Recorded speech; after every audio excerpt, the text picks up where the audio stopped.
Have you ever wondered when something really big will happen to Tesla? Well, according to some, it will be pretty soon. Tesla has a lot of projects under its sleeve, although most of them are not much of a secret. You really would not want to miss this info.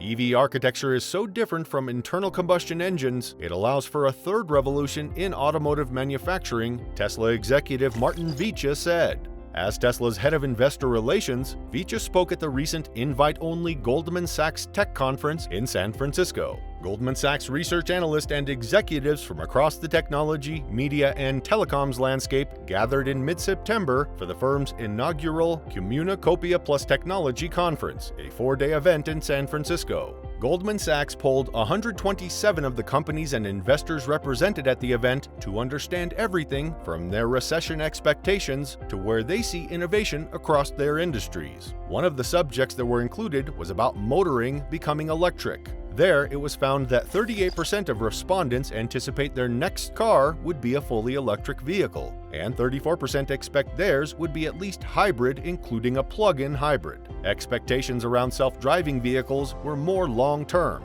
Almost half of those polled expected fully autonomous cars will be available for personal use in the next 10 years, versus only 7% who expect the same technology to arrive in the next 1 to 3 years. That said, what Tesla's head of investor relations, Martin Vicha, said during the said conference was lauded by those present and by those who have heard of it later on. Vicha basically took investors through the company's next 5 years, explaining which trends and metrics matter most, and what to expect when it comes to a cheaper electric vehicle, a robo-taxi service, and other potential future products. The Tesla executive started by focusing on 2 big picture topics that are crucial for Tesla and the EV industry over the next 5 years, which are battery supply and technology and the cost of making vehicles. He said the industry will ultimately grow as fast as battery supply. This will impact areas such as the building of cells and battery packs, but also battery design and the mining and refining of lithium, nickel, and other raw materials. Vicha emphasized that the per-vehicle cost of manufacturing is the most important metric to monitor in coming years, saying this is the ultimate determinant of how many cars companies can make and how big they can become.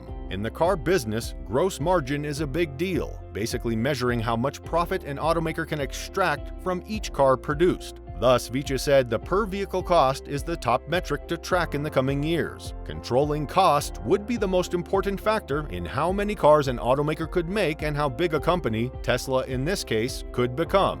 Vicha noted that in 2017 it cost Tesla $84,000 to make a car, but that cost has come down to $36,000 in recent quarters. Vicha said almost none of those cost efficiencies came from cheaper batteries. He attributed the savings to better vehicle design that made building the cars easier. Vicha also stated Tesla could further reduce the cost of its vehicles by building more in newer, more efficient factories. According to Vicha, Tesla's first factory in Fremont, California, near Silicon Valley, is not a great place to build cars, noting that there are cheaper places including Shanghai and Berlin. Tesla has 2 new factories in those locations, along with another in Austin, Texas. The company wants to continue this trajectory, pushing the boundaries of how much it costs to produce an electric vehicle. The Fremont factory accounts for about half of Tesla's production. As new facilities produce more cars, they will be able to manufacture each vehicle for less than $36,000, which should be good for Tesla's profitability, Vicha said. In terms of car prices, it can be noted that Tesla has recently increased the price of several models. In line with this, Vicha was asked about the possibility of Tesla making a cheaper EV during the conference. He said the company eventually wants a more affordable vehicle on the road. If a company wants to be a high-volume automaker, it needs a broad portfolio, and Tesla needs a cheaper offering before its company-operated robo-taxi service comes out, he explained. Demand for the Model 3 and Y has been stronger than expected, so that reduces the need for a new model anytime soon, he noted.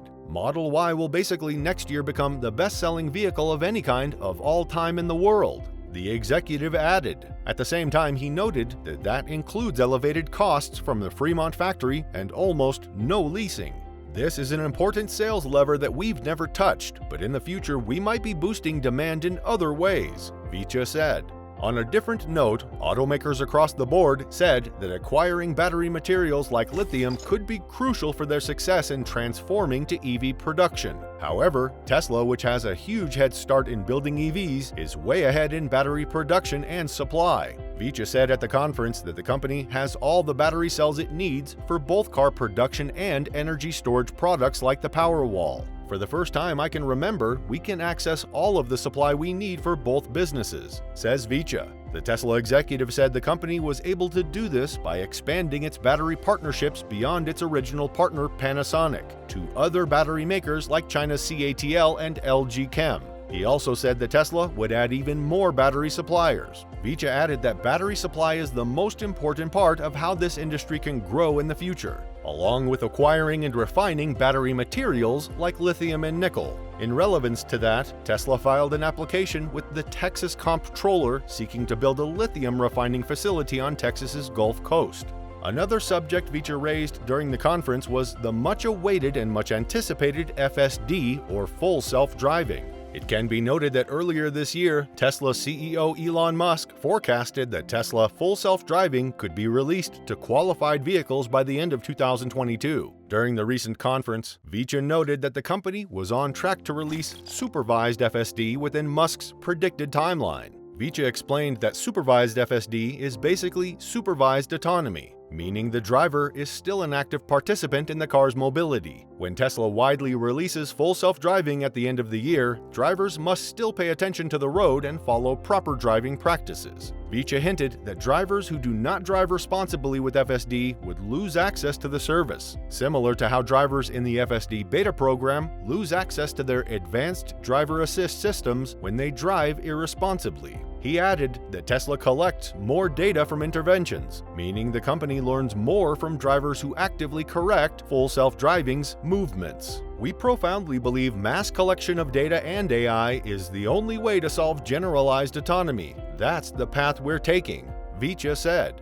Currently, Tesla FSD Beta is only available to 100,000 testers who passed the company's safety score and other requirements. It recently rolled out Update 10.69.2 to beta testers. Elon Musk has stated that version 10.69.2 should introduce significant improvements to FSD Beta. Some Teslarati readers who are in the program described some of the issues they still experience with the software, including phantom braking, problems with speed limits, and turns. However, some testers have also noted that the improvements that the full self-driving beta software has exhibited over the past months have been notable.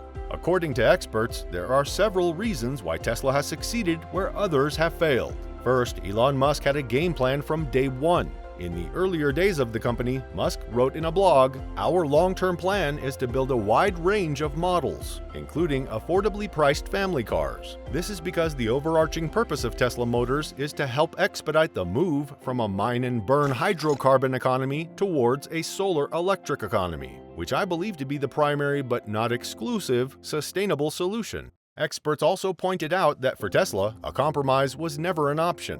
More than that, Tesla never simply follows a trend. It also does not hurt the company that it hires like-minded people. At his talk at USC, Musk spoke about his experience of building a team. He said, "If you are creating a company or if you are joining a company, the most important thing is to attract great people, and depending on how talented or how hard-working that group is, and to what degree they are focused cohesively in the same direction, that will determine the success of the company." Perhaps most important of all, Tesla has always put a huge emphasis on product development and technological advancement. It has whole teams dedicated to R&D and invests regularly to ensure it is at the top of its game.